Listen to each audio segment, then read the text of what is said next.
कृति, रामायण की कथा तो हमने बचपन से ही सुनी है, लेकिन क्या हमने कभी सोचा है कि इस महागाथा के श्लोकों में कितने गहरे रहस्य छिपे हुए हैं? ये सिर्फ अच्छाई और बुराई की लड़ाई नहीं है। इसके नीचे और भी बहुत कुछ छिपा है जो अक्सर हमारी नजर से छूट जाता है। अरे अंकित, रामायण तो हम सभी ने सुनी है। इसमें नया क्या हो सकता है? जब तक तुम्हारे पास कुछ वाकई में दिलचस्प राज नहीं है, मुझे नहीं लगता कि कुछ नया मिलेगा। बस यही तो बात है कृति। आज हम उन्हीं छिपे हुए, भुला दिए गए और रहस्यमयी पहलुओं पर चर्चा करेंगे जो रामायण की मुख्य कथा की चमक में कहीं दब से गए हैं। हम जिस रामायण को जानते हैं वह वाल्मीकि द्वारा रचित है, लेकिन क्या तुम्हें पता है कि रामायण के कई संस्करण हैं और हर एक में अलग अलग बातें और रहस्य हैं? उदाहरण के लिए अद्भुत रामायण, जिसके बारे में कहा जाता है कि उसमें कुछ खोए हुए श्लोक हैं जो सीता को एक योद्धा के रूप में दर्शाते हैं, न कि केवल राम की विनम्र पत्नी के रूप में। क्या सीता एक योद्धा के रूप में? यह तो बिल्कुल अलग सीता है जिसके बारे में हम सुनते आए हैं। और बताओ। हाँ, अद्भुत रामायण में सीता को सहस्र शीर्ष रावण का संहार करने वाली के रूप में दिखाया गया है। यह संस्करण पारंपरिक कथा को चुनौती देता है और सीता को एक ताकतवर शख्सियत के रूप में प्रस्तुत करता है जो सिर्फ बचाए जाने की प्रतीक्षा नहीं करती। यह तो वाकई अद्भुत है। यह सोचने पर मजबूर करता है कि यह संस्करण ज्यादा चर्चित क्यों नहीं है। शायद इसीलिए क्योंकि यह उन पारंपरिक भूमिकाओं को तोड़ता है जिनके हम आदी हो चुके हैं। परंपराओं को चुनौती देने की बात करते हुए चलो अग्नि परीक्षा पर चर्चा करते हैं। रामायण का यह हिस्सा हमेशा से ही मुझे असहज करता रहा है, लेकिन यहाँ एक रहस्य है। कुछ ग्रंथों में बताया गया है कि आग में कूदने वाली असली सीता नहीं थी, बल्कि उनकी माया थी। बिल्कुल। कुछ संस्करणों के अनुसार असली सीता को अग्निदेव ने छिपा दिया था और अग्नि परीक्षा के दौरान उनकी छाया सीता ने यह परीक्षा दी थी। ये बात कहानी में एक नया आयाम जोड़ देती है ना? हाँ, यह राम के कार्यों और सीता की नियति के प्रति हमारी सोच को पूरी तरह से बदल देता है।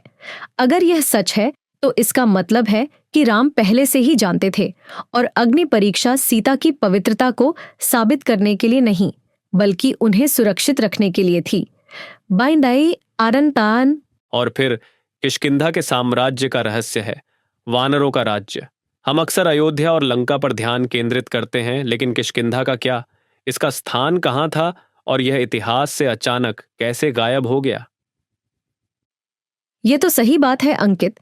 कुछ शोधकर्ताओं का मानना है कि यह वर्तमान में कर्नाटक के हम्पी में स्थित था। वहां के खंडहर एक उन्नत सभ्यता की ओर संकेत करते हैं, लेकिन इसके बारे में हम ज्यादा कुछ नहीं जानते। क्या यह वानर साम्राज्य के अवशेष हो सकते हैं? संभव है। हम्पी में मिली वास्तुकला और कुछ अभिलेख रामायण में वर्णित चीजों से मिलते जुलते हैं, लेकिन यह अचानक कैसे गायब हो गया? कुछ कहते हैं कि यह एक श्राप का परिणाम था, तो कुछ मानते हैं कि यह बस समय की धारा में खो गया। और संजीवनी बूटी का रहस्य तो हम भूल ही नहीं सकते। आखिर वह क्या थी जो हनुमान लक्ष्मण को बचाने के लिए लाए थे? क्या यह कोई असली जड़ी बूटी थी, एक रूपक, या फिर कुछ और? इस पर कई थ्योरीज हैं कि यह एक औषधीय पौधा हो सकता है जिसके असाधारण उपचार गुण थे जो समय के साथ खो गए, लेकिन कुछ इसे एक आशा और पुनरुद्धार का प्रतीक मानते हैं, एक दैवीय हस्तक्षेप सिर्फ एक पौधे से कहीं ज्यादा। यह तो सच में सोचने पर मजबूर करता है कि इन प्राचीन कथाओं में चमत्कारों की असल प्रकृति क्या थी। साटी की। तो कृति, क्या सोचती हो? ये सब जानने के बाद क्या तुम्हें लगता है कि हम रामायण को उतना अच्छी तरह जानते हैं जितना हम सोचते थे? मुझे लगता है कि जितना हम खोजते हैं उतना ही हमें एहसास होता है कि जानने के लिए और भी बहुत कुछ बाकी है। रामायण सिर्फ एक कहानी नहीं है, यह इतिहास, आध्यात्मिकता और रहस्यों का एक जटिल जाल है, और इन छिपी हुई बातों ने इसे और भी दिलचस्प बना दिया है।